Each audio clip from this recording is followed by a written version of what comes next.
Hi guys, Jace here, that's Chippy, and welcome to part 5 of the road to the Whaka100. Today we're going to go through 3 things. We're going to go through firstly the course map in detail, we're going to go through my nutrition strategy, and lastly we're going to go through my bike setup. Let's get to it.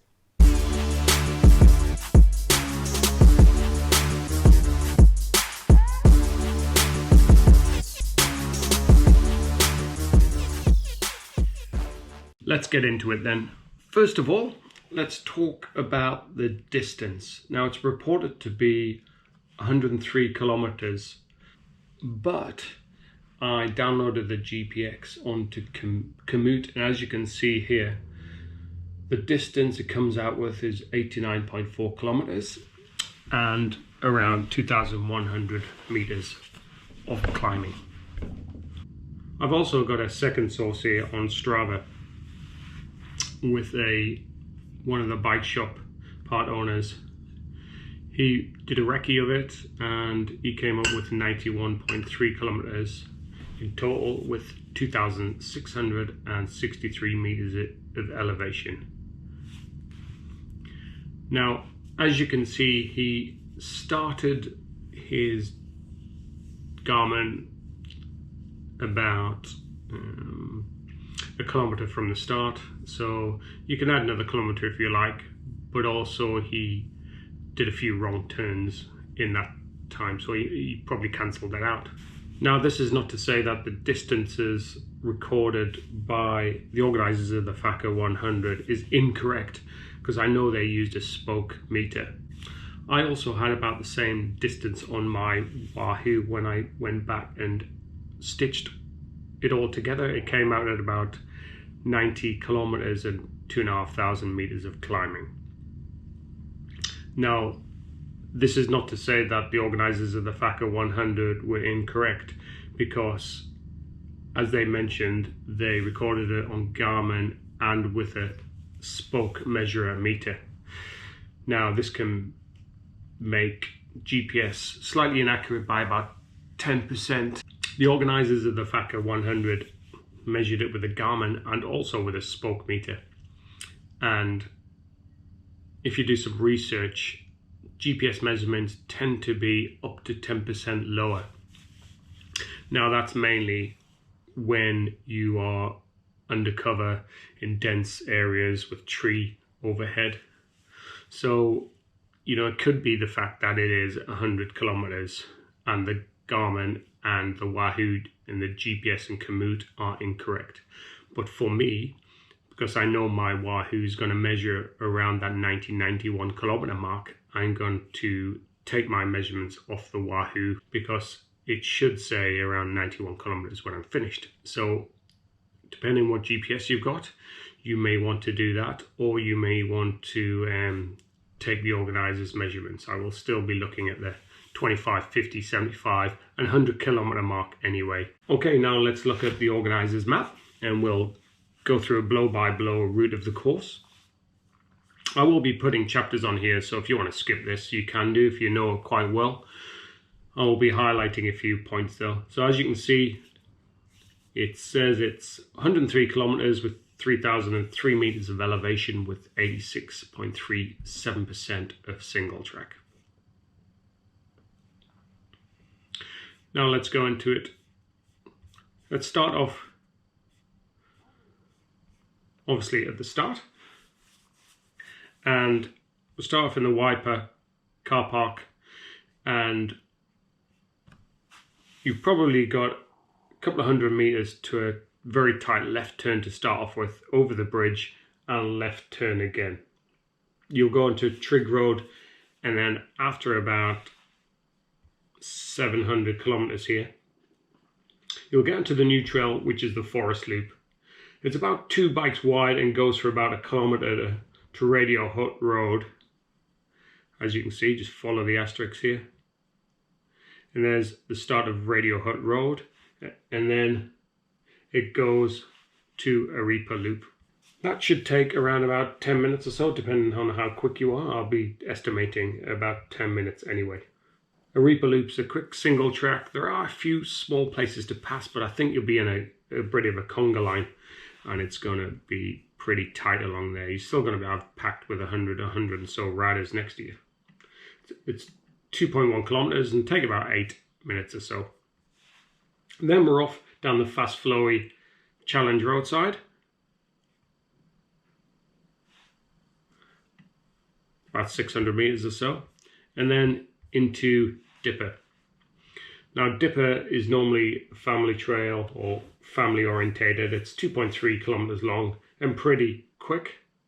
Goes round and round in circles, as you can see. It's about 2 or 3 bikes wide, so you can pass along here. And it's flowy, got some small tabletops and jumps and stuff like that, but not very technical at all. And then you'll go along a 4-wheel drive track, and then you'll go into creek track.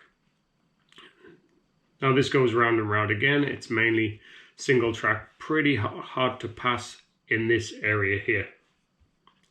And then after creek, you'll come up onto Nursery Road, and that's at about the 10.5 kilometer mark, just down here.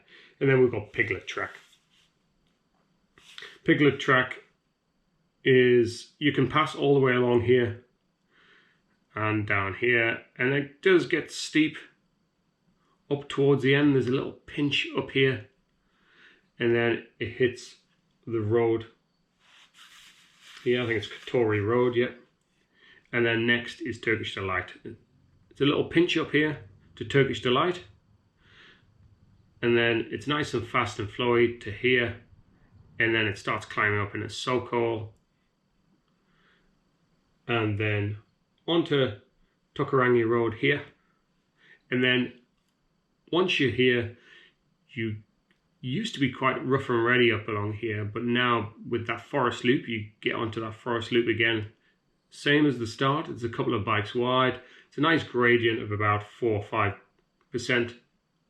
And then you come back on Takarangi Road, and then taking that nice 4 or 5% probably up to Fluffy Ducks and Box of Birds.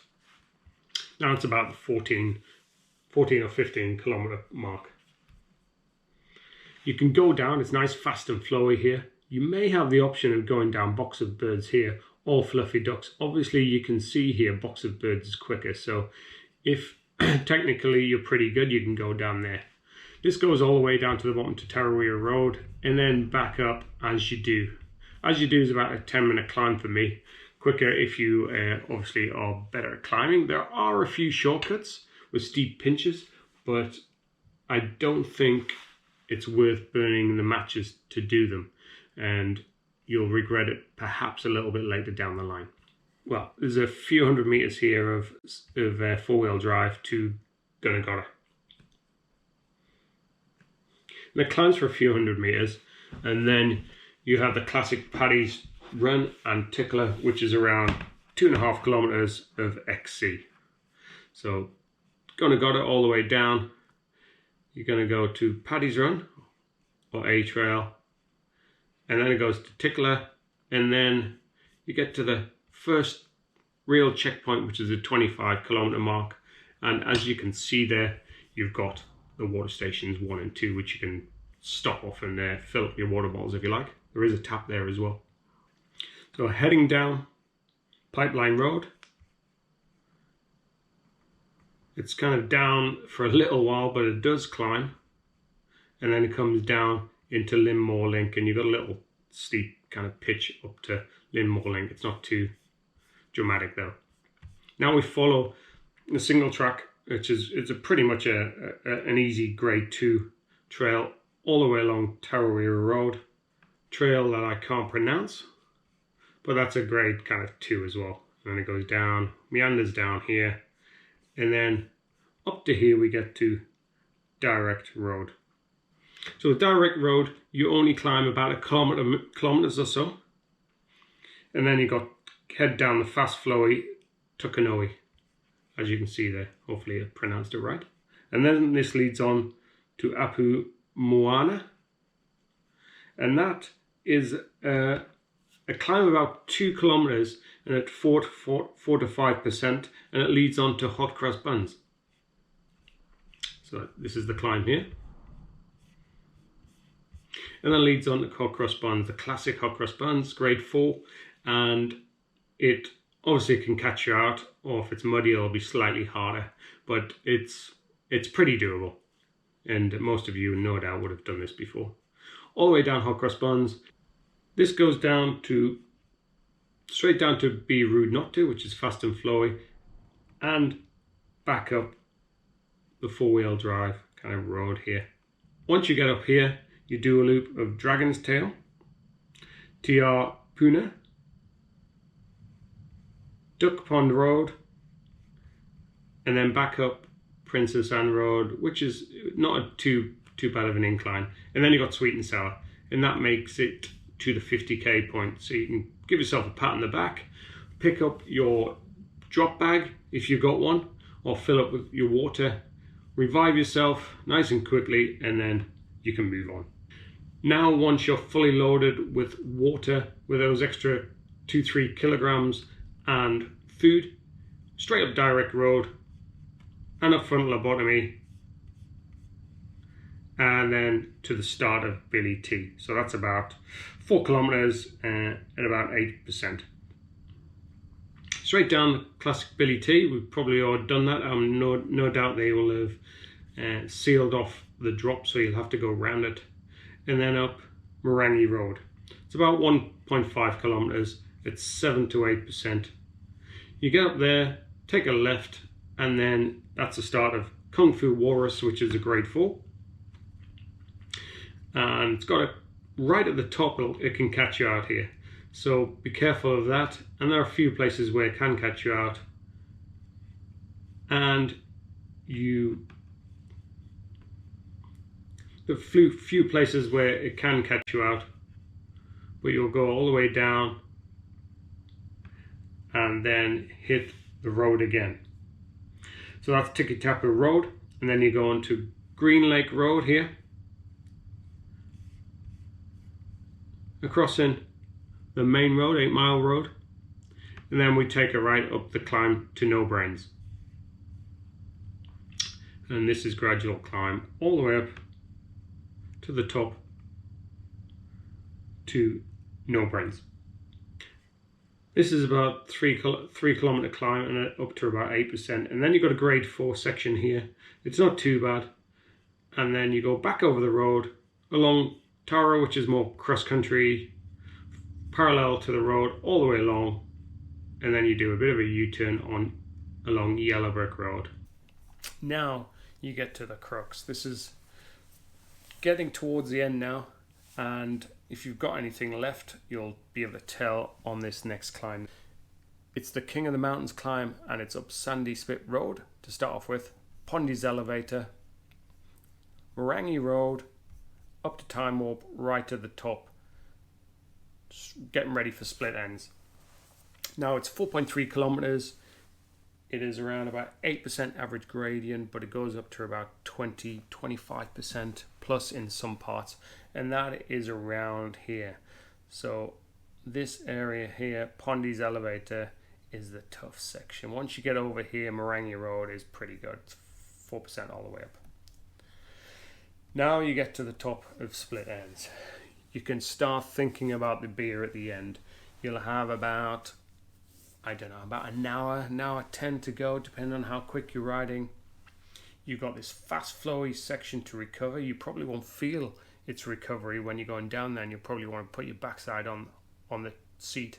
But you'll go down Split Ends, Pondy's new roller coaster, and that's about 4 kilometers all the way down there.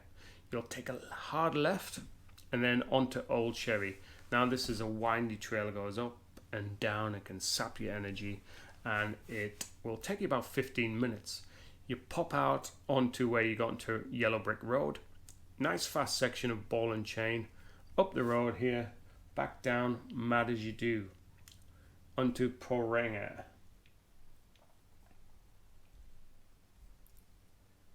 Then you go back up Latch Road, over onto Be Rude Not To. When you get to Beirut Nut 2 there, you've got the last 5 kilometers. You can start definitely tasting the beer from this point onwards. You got the last tough bit, which is Lion's Trail climb. Now, that's about 1.1 kilometers. It does go up to 25% pitches, but it's about 6% all out gradient. Once you've done that, you go on Katori Road here, across Grinder, which will be nice and quick and downhill, flowy, back up the road to Challenge uphill. Only got a couple of Ks to go now, and then down towards here. Now we've got Rosebank. So Rosebank, you can let it all hang out. It's got everything. It's a good test to finish off with, and it finishes off with that creek. Once you jump over the creek or go through the creek, you've only got a few hundred meters to the finish. Go straight over the bridge. If you've got anything left, have a sprint finish, collapse on the floor, and go grab your Emerson's beer. Okay, now let's look at my nutrition strategy. It was quite an interesting exercise doing this actually, and I've laid all of my nutrition out for before the race and up until the end, which I've marked as a 8-hour point. So you can see on the top left here, we've got the blue stickers, which is the pre-race. So I have got 500 to 700 calories and 100 grams for my breakfast of carbs, which may be conservative, but I'll probably try to eat more. So that will be a big bowl of porridge with stuff in it, and then hopefully toast and avocado and a poached egg on top of that. And I'll be drinking quite a bit before the ride, so I may have some carbohydrate drink as well. And 10 minutes before the race, I will put in a gel. So you can see the gel there, the Hammer gel, 23 grams and 90 calories. And then along the top, you've got each hour of my race. Underneath there, we have got what I'm going to eat and how many calories and how many carbs. Carbs on top, calories underneath. And my drink is the Roctane Ultra Endurance Energy Drink Summit Tea, which I quite like. The taste is pretty good actually, so I quite like it. It's very inoffensive.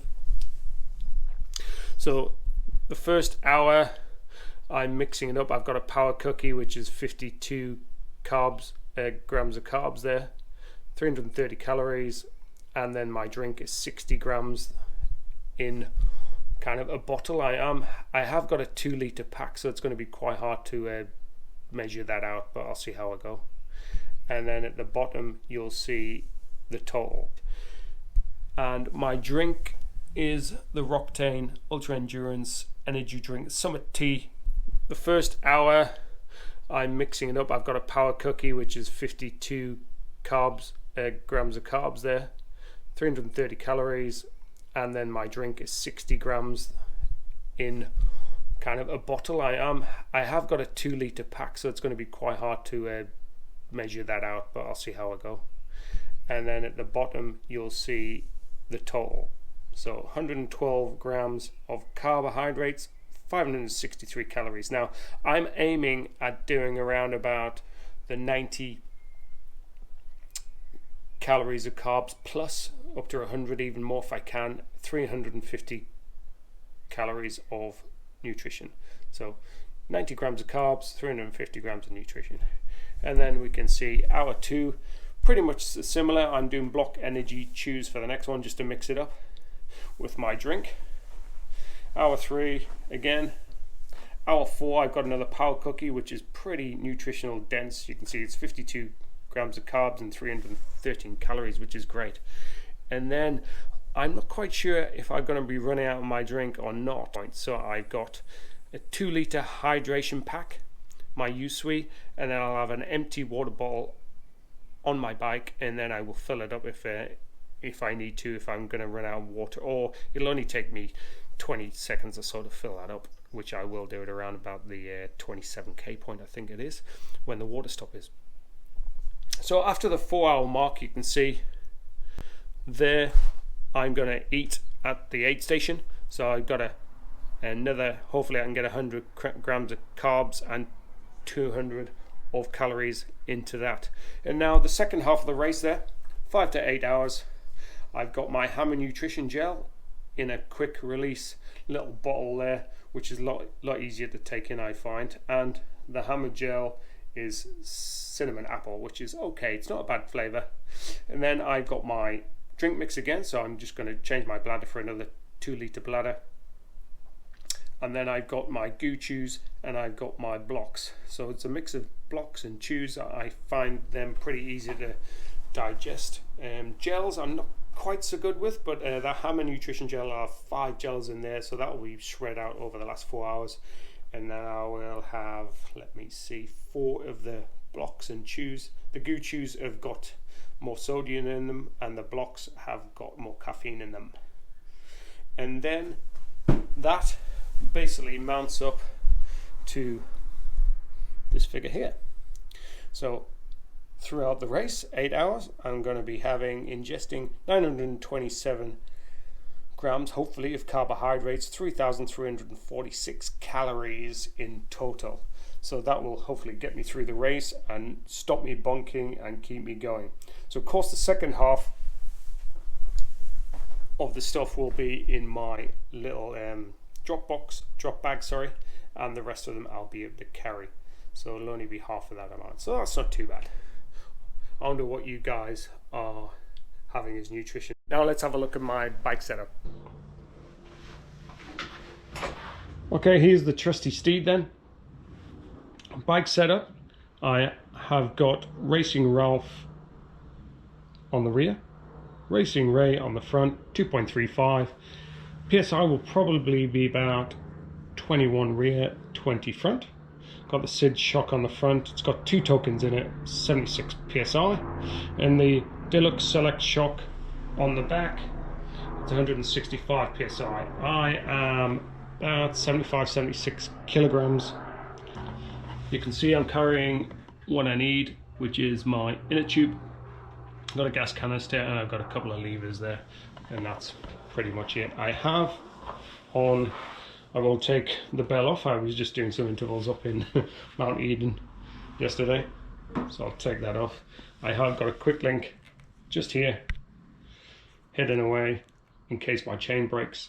I'm carrying my multi-tool in my pocket, and I have got a Stan's dart for puncture protection, so you just stab it in there and hopefully stop the leak. Got my Wahoo computer,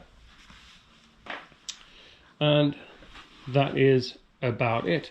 The overall weight of it will probably be about 11.8, 11.9 kilograms. I'll be carrying my Usui with a 2-litre pack and an empty water bottle in the cage. And to prepare for the race, I've topped up my sealant, tightened my bolts. I've got a new brake pad on the rear, and I'll give it a good clean and oil the drivetrain beforehand. The long range forecast looks like it might be raining, so what I've got is a knobbly nick just in case I need it to put on the front. I think it's going to be a long shot if I do that, though. I think I'll be okay with the 2.35 front back Racing Ralph Racing Ray combo. Well, that's it. It's been a bit of a journey, but thanks for watching, and thanks for your patience. Please subscribe if you like the content. Good luck for Saturday. Hopefully I'll see you there. Say hi, and hopefully we all get to the end in one piece how we want to, under 8 hours. Fingers crossed. Good luck.